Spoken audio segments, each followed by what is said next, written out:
Hi all, welcome and welcome back to my channel. In this video, I want to share a shockingly disgusting story with you out of Lehigh County, Pennsylvania, where evil apparently resides. It's about a 15-year-old boy who was spotted by neighbors running naked in his neighborhood in the freezing cold winter temperatures on January 22nd of 2025.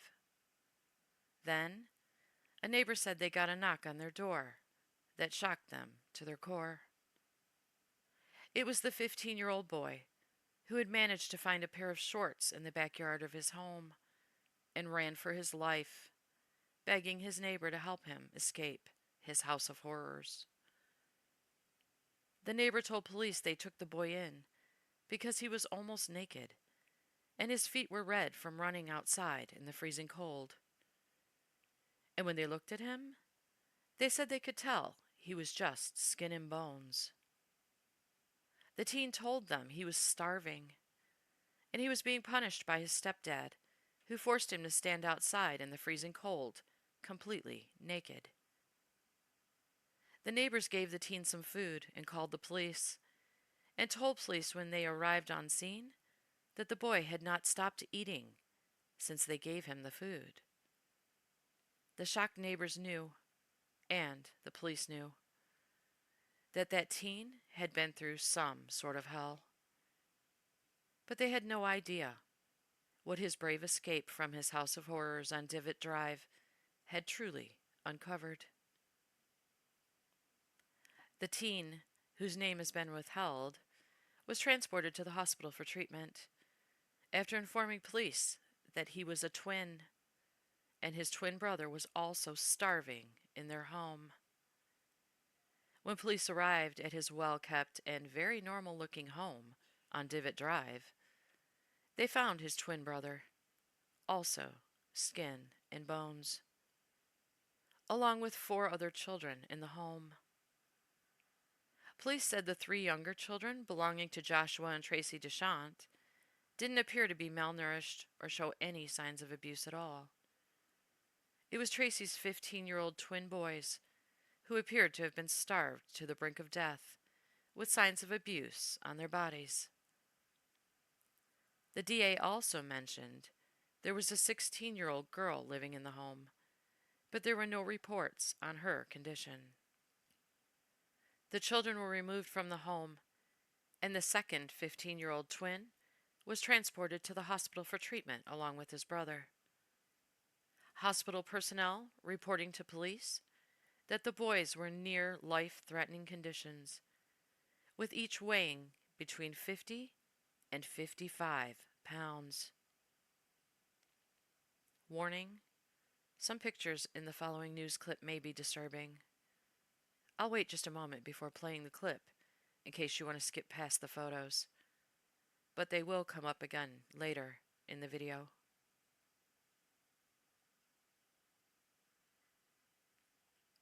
District Attorney's Office shared these horrific pictures of twin 15-year-old boys who they say were found very malnourished and extremely thin last Wednesday. Investigators say the teens were both physically and mentally abused, and they say these pictures prove it. We don't believe they were seeing brick and mortar school. We don't believe they were seeing live teachers on a regular basis. We don't believe they were getting medical care on a regular basis for the last 8 years. Investigators say their mother, Tracy DeShant, and their stepfather, Joshua DeShant, are charged with 2 felony counts of endangering the welfare of children. Both children told the police that they were abused in the home, punished in ways that included the denial of food and water.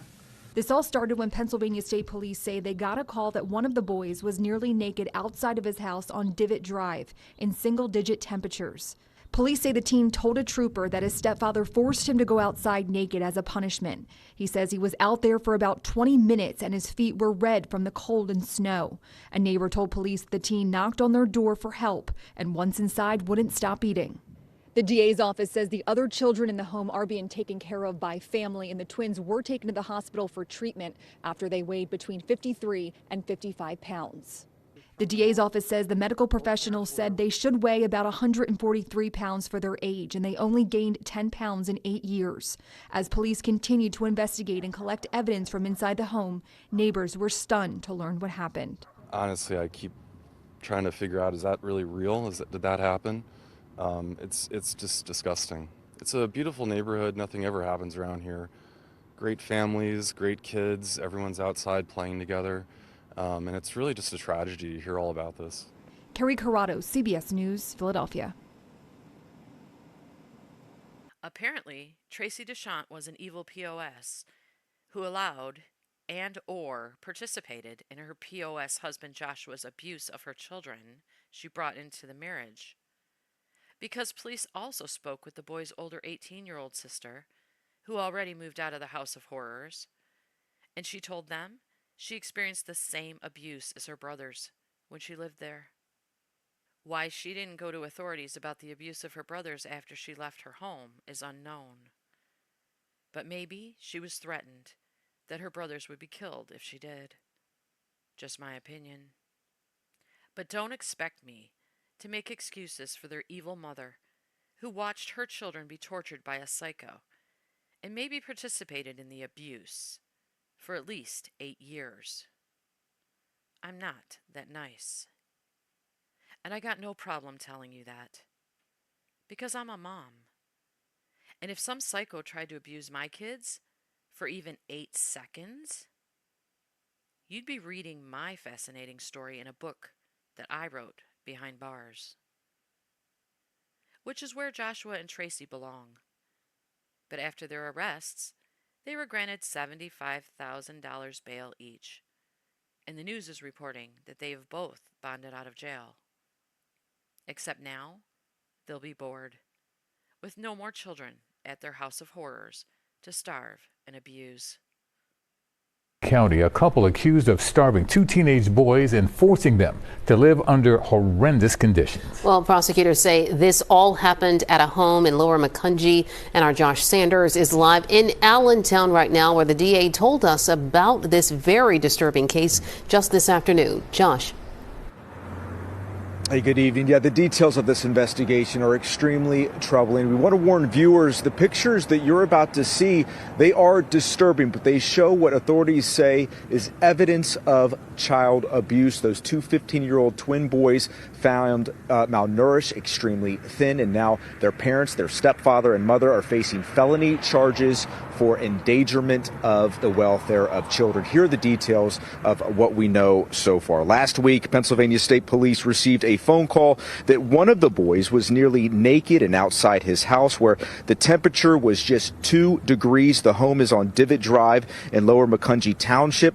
Neighbors told investigators the boy knocked on their door for help, and once inside, he would not stop eating. Investigators then spoke to the boy's parents, Joshua and Tracy DeShant. We learned they are the biological children of Tracy DeShant. Investigators say there was emotional abuse and physical abuse, which caused injury. The boys told investigators they were also deprived of food and water. When found, the boys weighed just 53 and 55 pounds. The DA says a medical professional told them at their age the boys should weigh around 143 pounds. The question is, how could this have happened? Take a listen to the DA as he explained where they are in their investigation. We don't believe they were in school. We don't believe they were seeing brick and mortar school. We don't believe they were seeing live teachers on a regular basis. We don't believe they were getting medical care on a regular basis for the last 8 years. And at this point, early in the investigation, we don't have any information that they were seeing people interacting with people on a regular basis. You can imagine the neighborhood is just shocked with this news. We learned that there were 3 younger siblings that were removed from the household. They're with other family right now. We also learned that investigators interviewed the biological older sister of the twins, who used to live in the home, and told investigators she experienced the same abuse when she lived in that home. The DA expects the parents to meet their $75,000 bail and be released from prison at any moment. But this is a disturbing case, and they are still early on in their investigation, guys. Extremely disturbing. Josh, thank you so much. From Lehigh County is facing felony child endangerment charges. Police say they starved their teenage sons and locked them outside the home naked in the cold. Investigators say the abuse had been going on for years. Newswatch 16's Emily Kress is live in Allentown, where authorities detail the horrific charges. Emily. Scott and Lisa, the Lehigh County District Attorney laid out those horrific allegations of abuse to those twin teenagers at the hands of their mother and their stepfather. Now, investigators say the boys did have life-threatening complications because of that malnutrition. When they got them to the hospital, the boys only weighed a little over 50 pounds each at 15 years old. Now, we do want to warn you, some of these images are disturbing. At a news conference Monday afternoon, the Lehigh County District Attorney says 42-year-old Tracy DeShant and her husband, 36-year-old Joshua DeShant, are each charged with 2 felony counts of endangering the welfare of children. You know, you don't have to have young children, you don't have to have teenage children of your own to see that this is a tragedy for these kids and that this is not something that happened once. Police were called to the area of Divot Drive in Lower Macungie Township near Allentown last week after a neighbor reported a boy running around the neighborhood naked in the frigid cold. The teen knocked on the neighbor's door begging for help. After neighbors called police, the boy told officers his twin brother was also being abused in the home. Court paperwork describes the brutal allegations of abuse at the hands of the boy's mother and stepfather. Punished in ways that included the denial of food and water, forcing the children to walk around the home naked, forcing them to stand outside naked in freezing temperatures, forcing them to sleep on the floor, often naked, with one blanket between the 2 boys. When the boys were taken to the hospital, officials say one weighed 55 pounds, the other only 53 pounds. Medical professionals say at 15 years old, the teens should weigh around 143 pounds. Investigators say the boys haven't received medical attention in 8 years, nor did they go to school in person. And at this point, early in the investigation, we don't have any information that they were seeing people, interacting with people on a regular basis. Tracy and Joshua DeShant have posted bail and are no longer in police custody. Investigators tell us 3 other small children were in the home during this alleged abuse. Those 3 children are now in the care of relatives. And as for those teenagers, they're still in the hospital recovering. Emily Kress, Newswatch 16, reporting live in Lehigh County. In addition to the psycho couple's sick and twisted punishments, police wrote in their arrest affidavit that during their search of the House of Horrors on Divot Drive, they found hundreds of pieces of paper with the same sentences written on them over and over, including this one, quote, "Weak men are abusive and spiteful. Strong men are protective and loving." If that doesn't scream psycho to you, well, you haven't been watching my channel long enough. Because either the boys were forced to write those sentences hundreds of times by their psycho abusers, or their psycho abusers were writing them because they are insane. I'd like to know what the other sentences were. But police aren't releasing much information about this case yet, including why the psychos weren't charged with attempted murder as opposed to something pathetic, like endangering the welfare of children. Those boys were on the brink of death when one of them escaped. They had only gained 10 pounds each in the last 8 years. They would have died if that boy wasn't brave enough to run for help. What they've been through is unfathomable. Not to mention what the other children in that hell house witnessed. Joshua and Tracy need to be starved and stripped of their clothes and made to stand outside in the freezing cold in chains, in a prison yard, if you ask me. No trial needed. Use the money from the unnecessary trial to feed those children and get them the years of therapy they're going to need to get past what they've experienced. God help them. I'll be praying for those children. And if you can take any more of this nightmare, the DA held a press conference giving all the details they know so far, and I'll play it for you now. Thank you for taking the time to listen to this horrific story. Stay safe out there, and here is the press conference. My name is Gavin Holohan. I'm the District Attorney of Lehigh County. With me standing is our Special Victims Unit. This is Sarah Heinbach standing next to me, and the supervisor of our Special Victims Unit is Sarah Moyer standing next to her. From the Pennsylvania State Police is Trooper Petoskey, who's the investigator in this matter. What we're announcing today is a fairly disturbing arrest that took place over the weekend. Our District Attorney's Office and these investigators and these attorneys worked together to arrest two people. They are a married couple, Joshua Dechant, Dechant. His date of birth is December 30, 1988. And his wife's name is Tracy Dechant, same spelling. Date of birth is 9/3/1982. Both are charged with 2 counts. Each count is a felony. It's charged with endangering the welfare of a child. In this case, there are 2 children. They are twins. They're 15-year-old boys. It is our understanding that each boy is the biological child of Tracy and the stepchild of Joshua Dechant. This came to the attention of law enforcement on January 22nd when the state police were called to the area of their home in Lower Macungie Township, which is in Lehigh County, when the report was made of a nearly naked 15-year-old boy running around the neighborhood, banging on the door of a neighbor's home. The neighbor took him in. It was immediately apparent to the neighbor that this child had been essentially starved, malnourished. Eventually, as he was treated at the hospital, he was full-grown, as far as height is concerned, 15-year-old boy, weighed approximately 55 pounds. During the investigation, Pennsylvania State Police learned that this child, who we're not identifying by name, is called in the affidavit, if you've seen it, victim child or VC1. It turns out he's got a twin brother we're identifying as victim child 2. The troopers made inquiries at the home in Lower Macungie Township where they found victim child 2. He was also observed plainly to be in distress medically, malnourished, starved. He was taken to the hospital. They are twin brothers, so he's obviously the same age, 15 years old. He weighed about 57 pounds. 53 pounds. So the 2 ages, Attorney Heinbach, the 2 weights? One was 55 pounds, the second was 53 pounds. There were other children in the home. At this point, all of the children have been removed from the home. Both parents were arrested. They were arraigned yesterday. Magisterial District Judge Mark McCants in Lehigh County set bail at $75,000 straight for each of the 2 parents.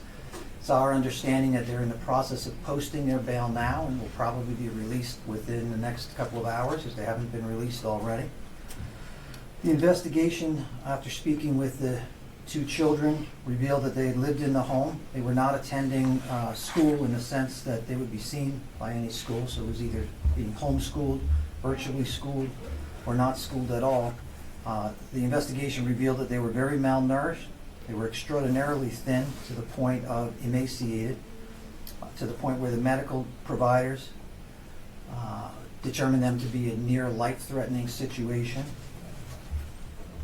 Both children told the police that they were abused in the home, punished in ways that included the denial of food and water, forcing the children to walk around the home naked, forcing them to stand outside naked in freezing temperatures, forcing them to sleep on the floor, often naked, with one blanket between the 2 boys. As I stated, when they were admitted to the hospital, their weights were, as you heard. The doctors and medical providers estimated that a normal child their age and their height should weigh approximately 143 pounds. The 2, as you heard, one weighed 53 pounds, one weighed 55 pounds. Medical records that we were able to obtain to date show that the last time they were in any kind of medical treatment was about 8 years ago. And in that intervening 8 years, it appears that each of the 2 boys have gained approximately 10 pounds. As I stated, this case has been investigated by the Pennsylvania State Police. It came to their attention just a few days ago. They acted rapidly to get both boys into medical care. investigated other children in the home. As I stated, it's my understanding that all of the children have been removed from the home. These 2 boys remain in treatment for medical care. This case is investigated by the Pennsylvania State Trooper Stephen Patinsky, who's present with us. I will ask you that if there's any questions about this matter today, that they be directed to me. Trooper Patinsky will not be taking questions. Senior Deputy District Attorney Sarah K. Heimbach is the lead prosecutor in the case.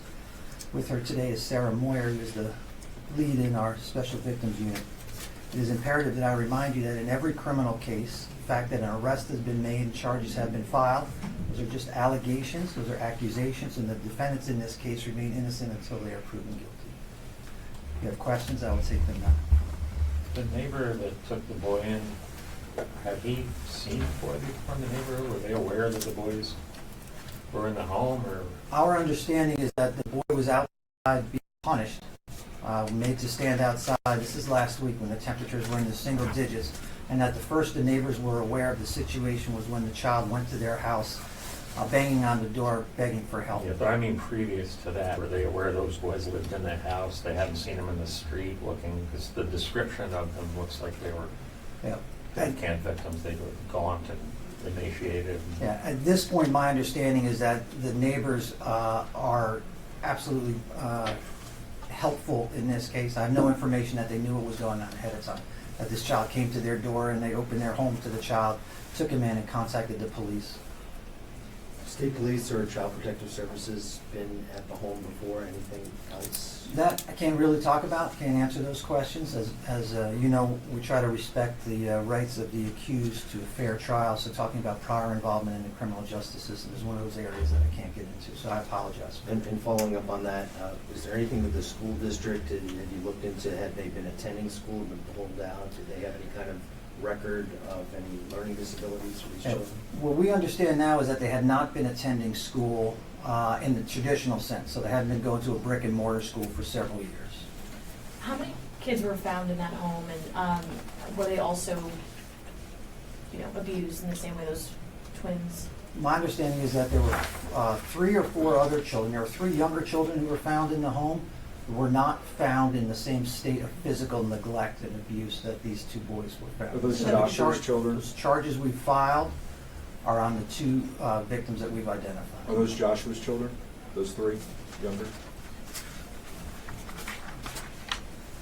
They are the biological children of both Joshua and Tracy. So Sherry. The sister that comes in. That's what your chance, sir. Speak up. Are there other, is the investigation ongoing? Is there potential for more charges to be filed both for these victims or for other victims? It's fair to say the investigation is ongoing. This is a rapidly moving investigation, and it is absolutely still ongoing, and additional charges are potentially likely. The elder sister, the sister that moved out, I'm sorry, that testified that she had been disciplined in the same way. Was she 18? Did she move out to go to school somewhere? What's that circumstance? Yeah, all I can tell you is that she reached the age of 18 and she no longer lives in the home. And what you saw in the affidavit is the best I can tell you about her. Yes. So just to confirm, the neighbor that took in the 15-year-old, they called the police? That's correct. How long have they lived in the neighborhood? I don't know. If they had been forced out into the cold, is there, in the past, is the property set away from other, like how secluded is this property that the neighbors hadn't noticed 2 nearly naked teenagers being forced outside somewhat routinely? The first answer to that question is I don't know, and the second is I don't want to say anything negative about the neighbors. Everything our investigation shows is that the neighbors responded wonderfully. They opened their home to a stranger who was at their door. They took the child in, they fed him, they clothed him, they called the police. They did exactly what you would want to do. So I have nothing negative to say about the neighbors. Yes, I hope you didn't give the impression we're criticizing the neighbors. I just meant, like, were these kids secluded in the house where people never saw them? Like, were they hidden away? I would say that it's too early in the investigation for me to say that, and I don't mean to say that you did ask an inappropriate question. I just want to make it clear for my... Yeah, no, I understand. And I want to make sure that I don't send the wrong message, that we have any complaints about the neighbors. I think the neighbors did exactly what you would expect a neighbor to do in a positive way. But it's clear that the kids were not in school It's clear at this point that they had not been seen by any medical provider for years. So you can draw conclusions from that as you see fit, whether they were secluded, whether that's just the way people chose to raise their children.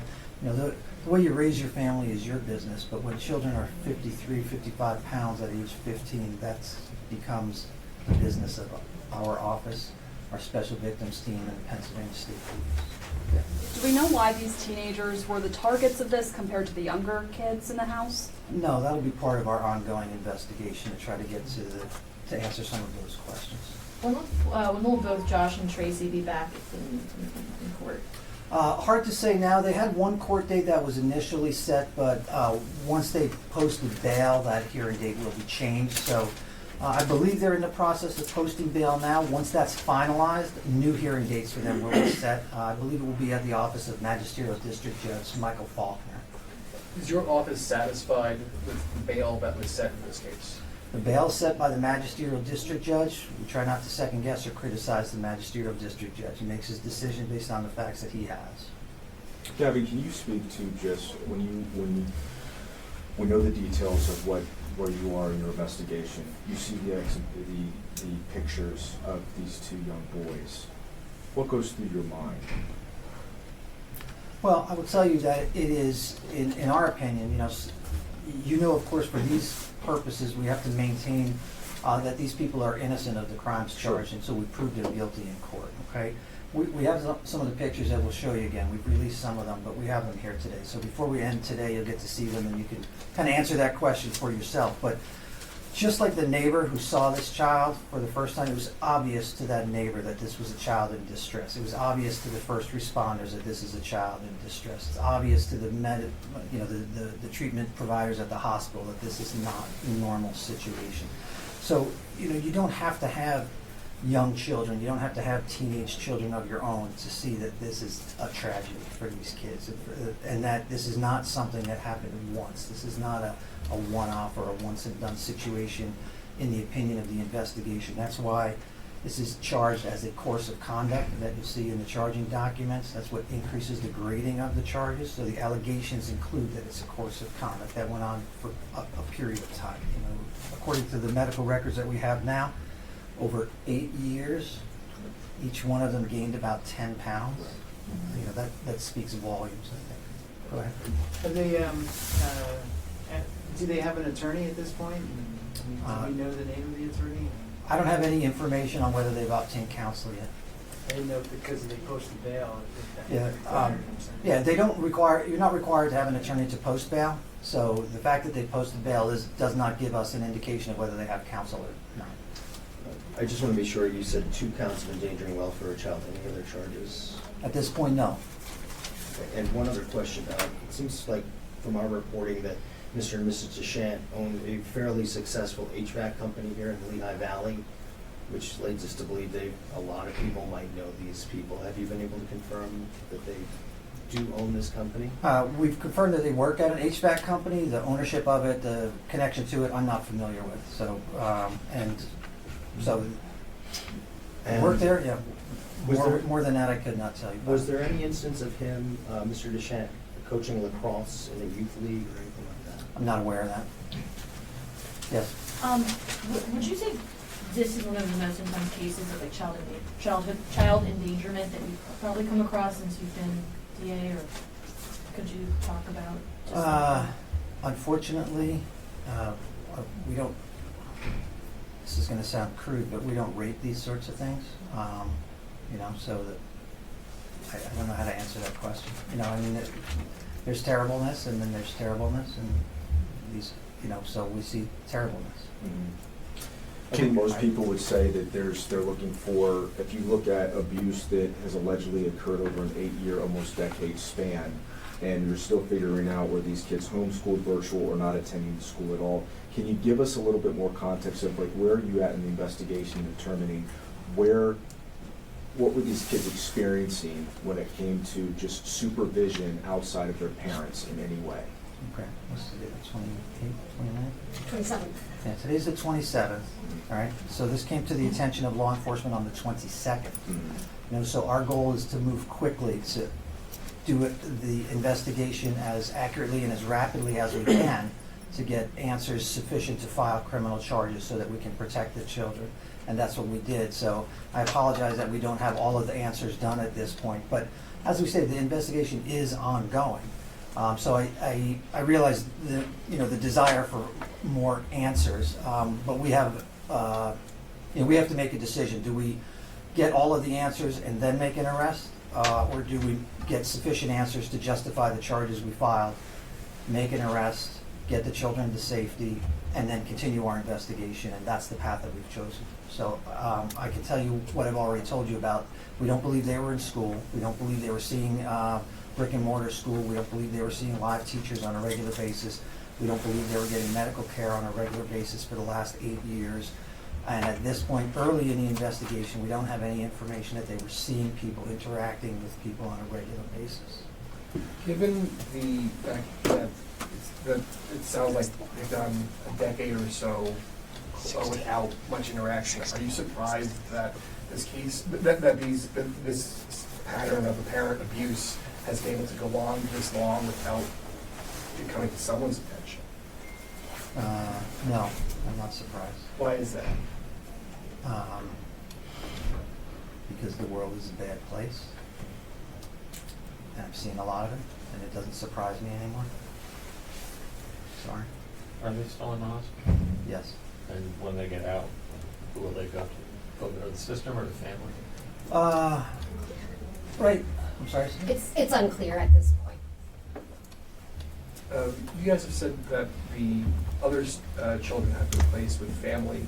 Is there concern that the family may have been aware of this abuse for these older children? Yes, there's absolutely concern about that.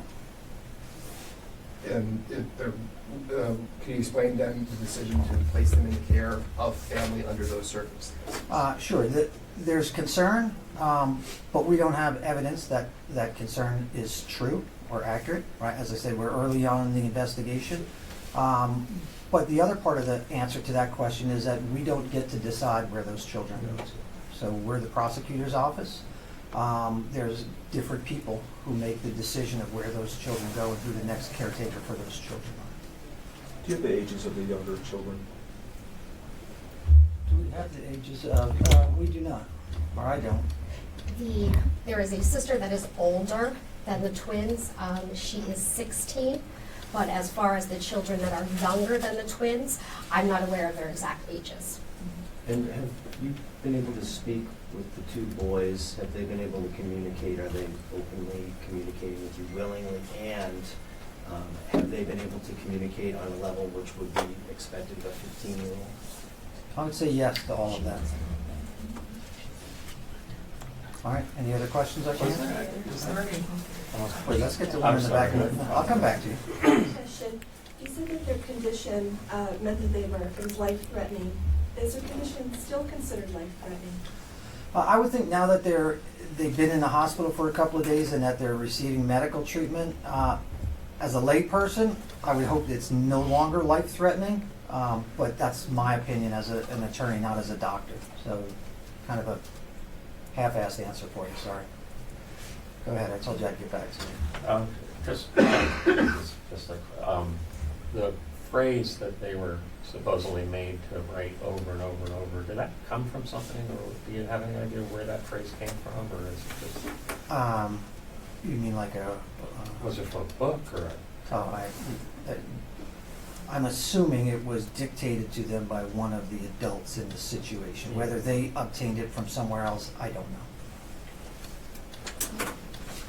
As I said, if there's no other questions, we do have a couple of the pictures. They are the same images we had that were... There you go. Don't shoot it. Okay.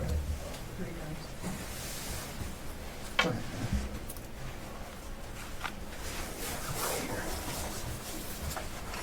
Double click. I'm double clicking down.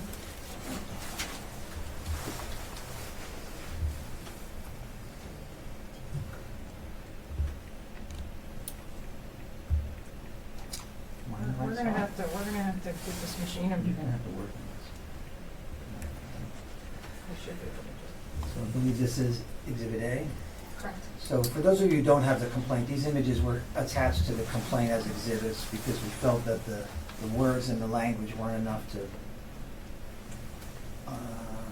illustrate the harm that we saw and that should have been visible to a caretaker for these children. Can you agree with these statements? So we're taken at the hospital. Do the next one. That is the next one. That's B. And those are like lesions or like bed sores Bruises. almost? or- Yes. Yes.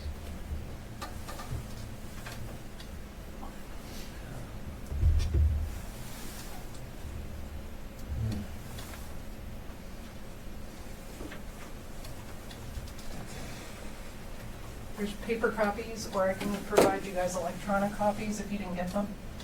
Can you let me know? Any additional questions? Fine. Thank you.